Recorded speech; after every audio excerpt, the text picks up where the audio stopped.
Hey guys, Dov here with some more Total War Warhammer 2 multiplayer action. Today I've got a very special Bretonnia multicast brought to you by Ziphos, courtesy of the free weekend flash tournament I hosted recently. He bravely took Bretonnia and yeah, so he's going to be facing up against the Skaven here first.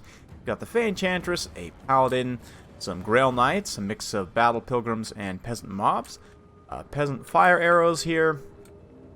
And, yeah, some more Grail Knights and Defenders of the Fleur-de-Lis out to the side. As for the Skaven, got the Hell Pit Abomination, Plague Priest up front, plenty of Skaven Slaves, some Mortars here, Rattling Guns, like 2 Mortars, 1 Rattling Gun. We've got some Warp Grinders, Ixchia's Triads, Clan Rat Spears, Gracier Lore of Ruin, and, yeah, pretty good stuff.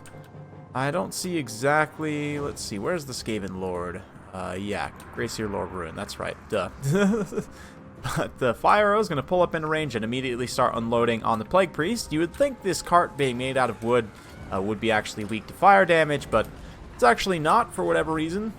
So yeah, that's not the best, but Gotrek and the Battle Pilgrims, Men-at-Arms, going to push up in the front line, start to rumble with these Skaven Slaves here, the mobs matching up reasonably well. Meanwhile, the Fey Enchantress and the Paladin pushing up and around the flank here, with the Grail Knights easily breaking away some of the troops. We're on the Duskwatch Plateau map, which does have some interesting terrain features here.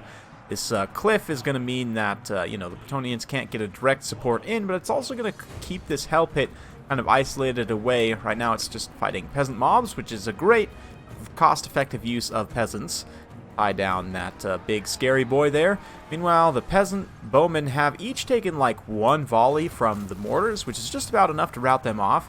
But the mortars are not focusing at all on the Grail Knights, which are obviously the biggest threat here. Defenders of the Fleur-de-Lis, less so, but they are still a quite strong unit. Very cost-effective, especially in this matchup with that 58 charge bonus being relatively cheap. Probably one of the most cost-effective cavalry units in the game. But yeah, the Grail Knights not really being challenged by anything too intense on this side. Over on this side, though, they're having to pull away. Hell Pit Abomination switched over to them. Ixchia's Triads also in a position to support. However, that does let the ultimate ninja peasant mob, this is probably actually the most cost-effective peasant mob usage I have ever seen in my entire life.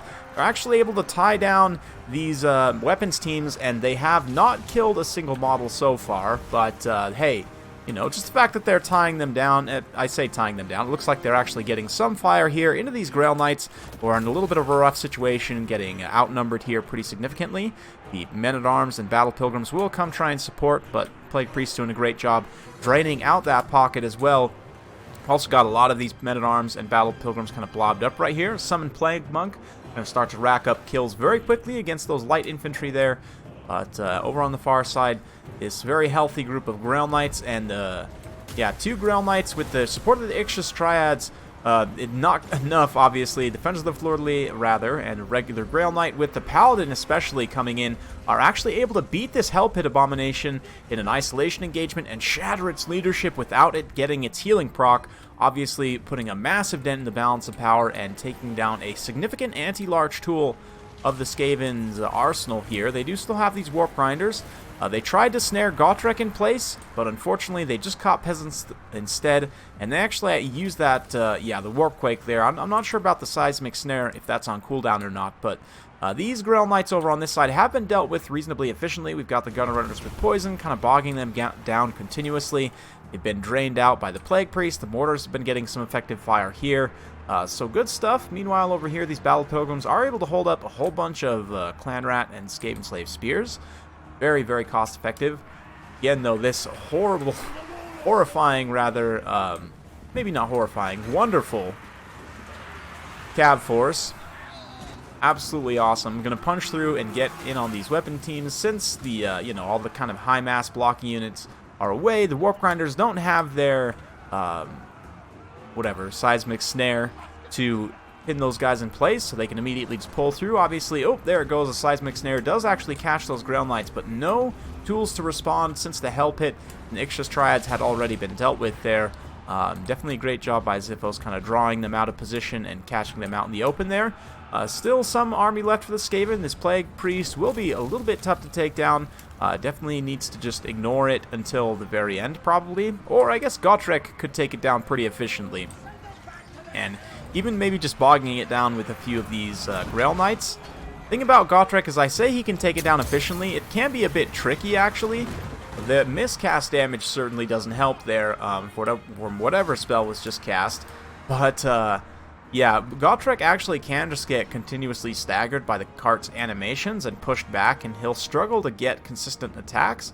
With the Night Runners and Gutter Runners in a potentially supporting position, even though, yeah, it looks like they're going to be routed off here, which is great for Bretonnia. Whole bunch of peasants rallying, so looks like critical army losses incoming. And that will be victory for the Enchantress and the Grail Knights. Nice to see Grail Knights used, honestly. I personally don't use Grail Knights all that often, in that certainly against the Skaven on certain maps, like if you're going to be up against Warp Lightning cannons, they obviously just shred Grail Knights very cost effectively. So on this map where you don't necessarily have those Warp Lightning cannons, and at best you can expect maybe some mortars with some melee units, I think the Grail Knights are actually a really good pick. Really like to pick up Battle Pilgrims as well. They're honestly not the most cost effective sword infantry in the game.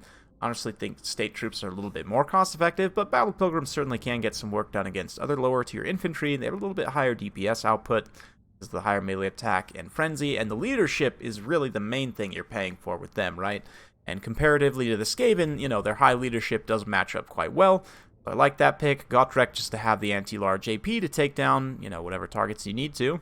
The Enchantress for the AoE drain. The archers ended up, you know, getting absolutely wrecked, but it ended up kind of being okay. Like I mentioned, because the mortars were not going after the Grail Knights, I'm not really sure how much damage they could have done early on.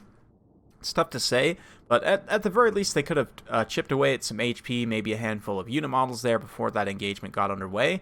And while the archers were certainly a danger, you know, I don't know that they were necessarily more dangerous than these Grail Knights, certainly. And for Ben the Barman's build here as well, you know, I definitely like some of the picks here. The speed stacking with the with the Gunner Runners with poison, the Rattling Guns can get some things done, but I think you definitely need some Rat Ogres here. I honestly think, like, yeah, the Hell Pit Abomination is an interesting one. You do need some kind of terror here, but I think, honestly, you're better off to go with a Doom Wheel, just because it's cheaper and a bit more mobile. Try and support it with a lot of Rat Ogres and Triads. Yeah, maybe go lesser on the ranged units, and just go a little bit more heavy on the melee component with more Triads, like maybe bring one extra Triad here, plus the Ikshas. Cut the Hell Pit Abomination and cut these weapons teams and bring like 4 Rat Ogres or something. Maybe something like that. I don't know. I'd have to kind of play around with it and see, but definitely great game by Ziphos and Ben the Barman. And let's get to the next replay. And we're back again. The Fey Enchantress and the Paladin. I noticed Ziphos is quite a fan of. And we've also got the Companions of Cornell this time. More Grail Knights up against the High Elves, which is another matchup where Grail Knights can shine. They are essentially hard counters to Dragon Princes. In rear charge damage, they're excellent against things like Phoenix Guard. They're great against, you know, Alariel's physical resistance blob, and just in general, the anti-large bonus comes in handy in a number of situations. Yeah, we've got also some Spearmen at Arms, Peasant Mobs, Peasant Bowmen. No specialized arrows. We do have a Field Trebuchet just to pull the High Elves in and do some anti-infantry damage to Phoenix Guard, potentially. And that's basically it for the High Elves here. We've got some Spearmen, some White Lions, Archers with light armor, which is kind of an interesting one. I don't really get the light armor upgrade in multiplayer at all. I think it's relatively useless, but they do have 30 melee defense and 40 armor, so maybe they're better in a counter Peasant Archer role? I'm not really sure, to be honest, but White Lions, Scions of Mathlon, ROR Spears as well. Tyrion leading the way is a decent enough threat against Bretonnia.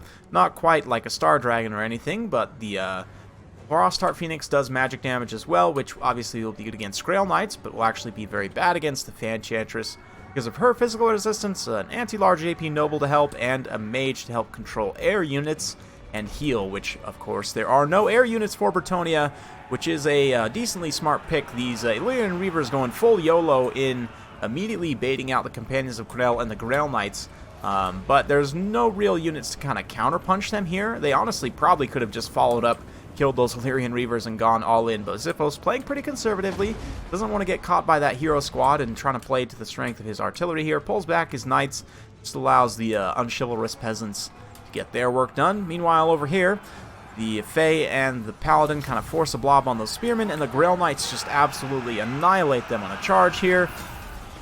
And then once they rout, the peasants, again, very cost-effectively chase them away. Excellent usage of peasants once again.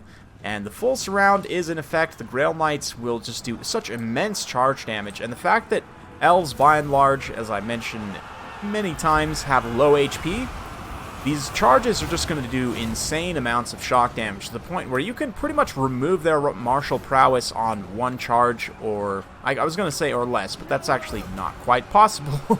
Basically one charge, one good clean charge, you can remove the martial prowess on a lot of high elf units with Grail Knights, and yeah, they're basically done. Archers with light armor. Obviously, the light armor didn't seem to help at all when getting charged by Grail Knights. Oh man, the White Lions are pushing up the hill, and they are trading okay against peasants, which you would definitely expect, but it's just cost inefficient in terms of time. You just really don't want these White Lions to have to dedicate their time to fighting here when they should be supporting, but yeah, the Phoenix also a little bit forgotten. So a bit of a rough day for the High Elf player here. Looks like we're going to have a nice, beautiful Sunfang that will do a lot of damage, and this hero squad's not going to give up easily, certainly. You can see the Paladin getting cornered here, taking a lot of damage from Tyrion, and the Noble. Unfortunately, there's not really a lot of AoE damage effects. I actually don't think the High Mage brought Fiery Convocation, which these days may not be the worst pick in the world. I don't know. High Magic, it's tough to decide what spells you want to bring. Apotheosis, keeping healing, Tyrion topped up, well, he doesn't rout away. He does not, or he does have, no, does not have Heart of Avalorn, it looks like. So he is reliant on the healing from the High Mage there. But Scions of Mathlon coming back. We've got the Phoenix finally realizing that it's here, is going to come in as well and try and support this engagement. But I think it's probably a little bit too late for Tyrion. We'll keep it close as the Elves are surrounded by Grail Knights and Companions. Phoenix will get a little bit of rear charge, and that minus melee attack debuff might help a little bit, but I do think it's too little too late. And even if the Phoenix had been involved in that fight early, I really don't think that it would have helped at all. I think from a build standpoint, the Elves kind of put themselves in a pretty bad position here. And I know it's a little bit, I guess, basic, but Alariel with a Star Dragon is good in this matchup. I mean, it's meta in a lot of matchups, but especially in this matchup, it's good for a number of reasons. But even with this type of a build, like, if you were to just bring Tyrion, and we can kind of talk about it a little bit in the end screen, but just kind of cost optimizing a little bit, you could totally upgrade this Frostheart Phoenix to, at the very least, a Moon Dragon, preferably a Star Dragon, and still take this hero squad without Alariel. It's not going to be quite as efficient, because you don't have the magic damage and physical resistance, kind of other traits that Alariel gives. Of course, you're not going to have nearly as efficient healing, but you can get away with using, especially a High Mage where you have Apotheosis and Tempest. You can definitely do some things, but yeah, at this point, looks like they're probably maybe trying to rally to these Scions of Mathlon. It's hard to say. Tyrion and the Noble doing their best, and it looks like a Hand of Glory going to be on this Noble to kind of buff up his melee attack there. We've got the magic items here for the High Mage, which again are pretty expensive combined. I mean, you're buying 2 green level items, right, which are quite expensive, and it's generally, in my experience, it's not cost effective to buy those items because you have to buy 2 separate green items to really get the full effect. If you do have the extra gold, it can be worth it at the very least to buy the Power Reserves one, but I don't know. I really think, I mean, compare that where you have to buy 2 separate items to a lot of characters, you know, having either Wand of Jet or, you know, the Forbidden Rod or whatever else that are, it's all-in-one, right, that gives you Winds of Magic recharge and Power Reserve both without having to buy 2 separate items. But actually one of those was a Grail Guardian. Nice to see. 115 kills there, 115 on these Grail Knights, 102 on these Grail Knights. Just excellent work by them. They're really good in this matchup. Didn't really have to face much of a challenge, and no offense to Resell, but yeah, I mean, he would probably admit that he made a pretty bad mistake with the Frostheart Phoenix there. And again, from a build perspective, White Lions, like, I kind of get what you're going for there. They can support with their AP in cav fights, and they're, they beat pretty much all Bretonnian infantry. I actually don't know how they trade against Foot Squires. Probably not great. I don't know. Foot Squires are not really amazing to begin with themselves, but anyway. You probably just want to go with, like, 5 regular costed spears, and then, yeah, I wouldn't take any ranged units that are not mounted either, and even then, like, Illyrian Reaver archers, it's just going to be tough to protect because you're basically always going to be outnumbered by Bretonnia, and because they will very often have a mobility advantage as well, you definitely don't want to have ranged units that are going to get compromised and just get shut down very quickly and easily, right? So, from a build perspective, we're going to deviate a little bit from the battle replays and just go off on a little bit of a build tangent for High Elves here. I know some of you guys enjoy this, and High Elves are definitely a faction that's a little bit underrepresented, so I don't mind doing this at all. Tyrion's actually, I don't hate this pick in this matchup. He's got 125 armor, 95 speeds, pretty good stuff. The Feint and Riposte, I mean, the extra physical resistance could be nice if Lewin's trying to goon you, so I might take that. He's already 95 speed, so I don't really feel that Foe Seeker, I mean, it will make him ridiculously fast, but because we're cost optimizing with High Elves, I don't know that I would take that. Same thing with Stand Your Ground. Interestingly enough, like most factions, I would actually take this, but because High Elves already have pretty good leadership and stats, I don't think it's always necessary. The Sunfang, I probably would take here. I don't know. You could get it on a really disgusting blob, it'll do a lot of damage, but it's also pretty expensive, and you'd have to be in melee to be recharging it, right? And it does have a 120-second recharge, so being in melee for a full 2 minutes is a long time. It's tough to get more than one, honestly, in a battle, so I don't always bring this. Heart of Avalorn, I do think, might be worth it, although oftentimes he'll rout before getting it, so there is an argument to be made of just not bringing it at all. And I guess if you just bring him with nothing is 1700, which actually could be pretty cost effective. You might want to just bring Feint and Riposte versus Lewin potentially to help yourself in that regard. There is an argument to be made as well, as I mentioned for Heart of Avalorn. We're going to leave that off for now. The High Mage, I'm going to definitely bring Apotheosis. I'll probably bring Tempest.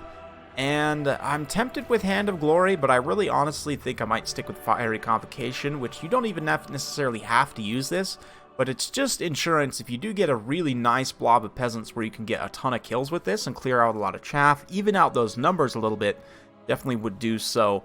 And then from there, the Noble on horseback, maybe not the worst idea in the world. You know, having him not on the chariot is kind of okay, although the chariot is probably still better. Even against cavalry factions, which is kind of sad. But definitely I'm going to bring, instead of the Frostheart Phoenix, we're going to go full Star Dragon here. 5 spears, as I mentioned, is going to be pretty decent. And then, yeah, maybe a couple White Lions isn't the worst idea, but I definitely want to max out on Illyrian Reavers also. Because they're very cost effective for chasing routing units. You can get good hit and run charges on peasants and so forth.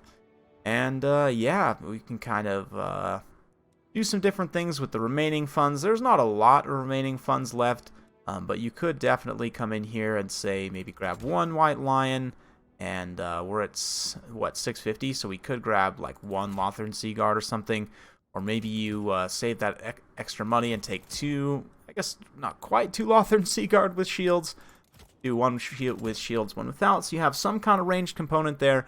I don't know, kind of play around with this and see. But just in general, this gives you a nice line of spears. You want to kind of maybe deploy in a box. Then you have your mobile force to kind of run rear charges when your Star Dragon charges in. Tyrion and the hero squad can do their thing. And not only that, but the Star Dragon also gives you kind of the breath attack component to do AoE damage against blobs as well. But let me know what you guys think in the comments down below. Bretonnia versus High Elves, definitely an interesting one. And if you're not going Alariel double chariot with the Star Dragon, then I think this is maybe a way you can go. I don't know, let me know. But anyway, let's get to the next replay.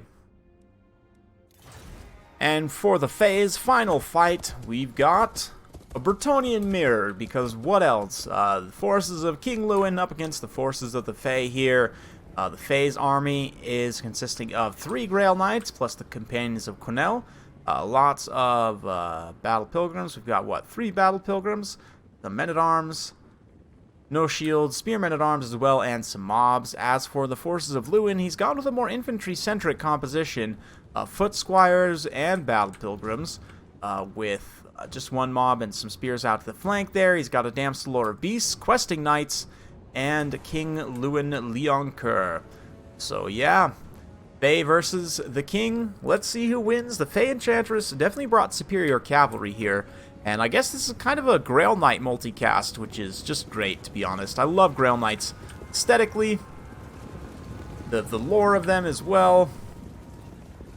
And in-game, they're, I find them a little bit lackluster, but honestly, maybe I need to revisit them and kind of retool some of my builds to be using more Grail Knights, because these Fae Enchantress Grail builds have been quite potent. And it's interesting because normally I would say you want to bring terror in almost every build, but have any of these builds actually had terror? I don't think any of these builds have had terror. Because, you know, no manticores, no hippogriffs of any kind from Bretonnia. And, yeah.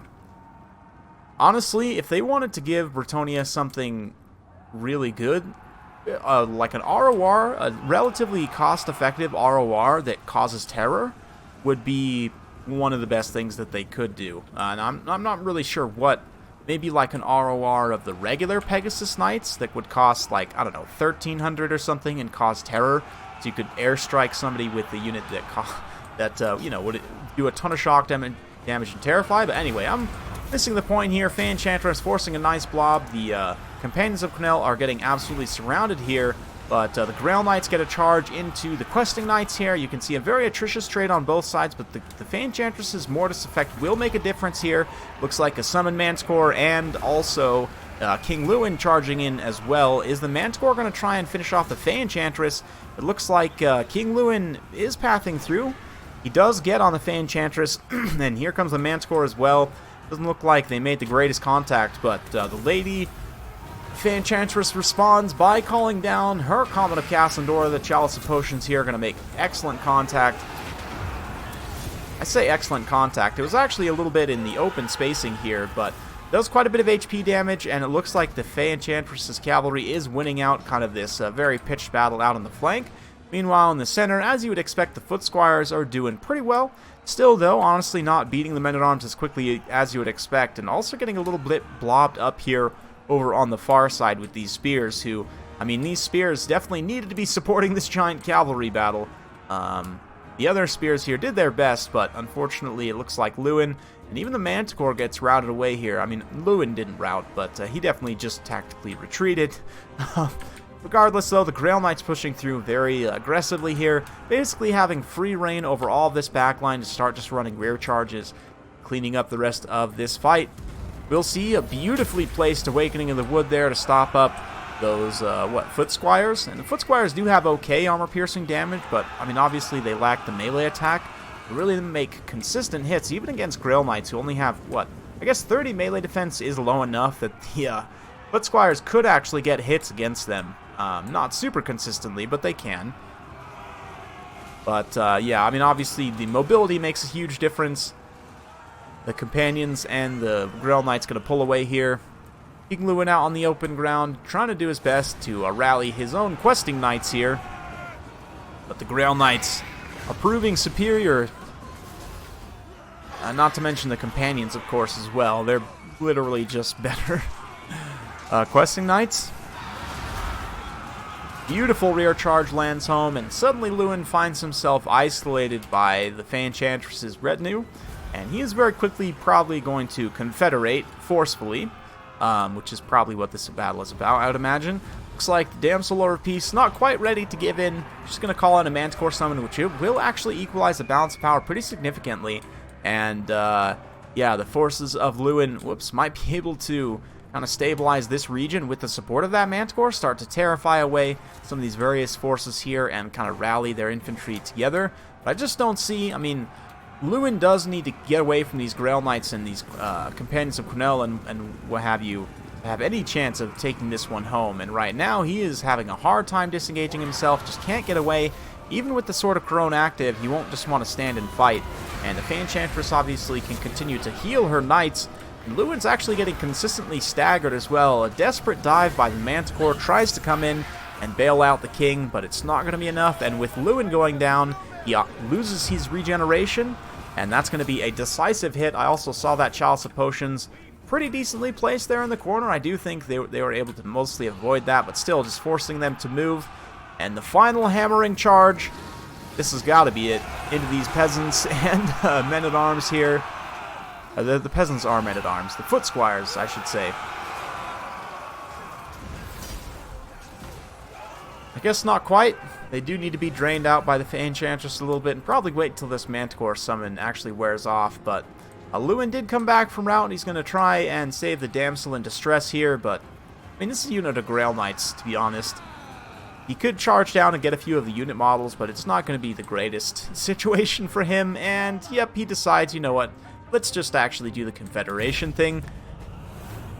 And another victory for Xiphos. And for those of you guys who didn't watch the Flash tournament over the last weekend, definitely go back and watch. Xiphos, I won't spoil it for you, but he had games in the semifinals, and I guess this is a bit of a spoiler. He did make it to the finals, and also had some games with Bretonnia there. So if you really want to see some more high-level Bretonnian plays, some of these, you know, were a little bit one-sided, but at the same time, definitely good to see Bretonnia in tournament play and kind of a different style than what I typically do. You know, I focus very heavily on the air forces and, you know, kind of doing different things that way, trying to synergize Lewin with Hippogriffs or Pegasus Knights, or kind of going in different directions. But honestly, just the classic Grail Knights with a solid infantry core, you know, good leadership on the Battle Pilgrims, Enchantress doing her healing and draining and so on. Was pretty awesome to watch. So big thanks to Xiphos for that. Hopefully you guys enjoyed. If you do like this sort of content, be sure to like, subscribe, hit that bell notification button. Every time I upload a new video, you'll be notified. Thanks again for watching, and we'll see you next time.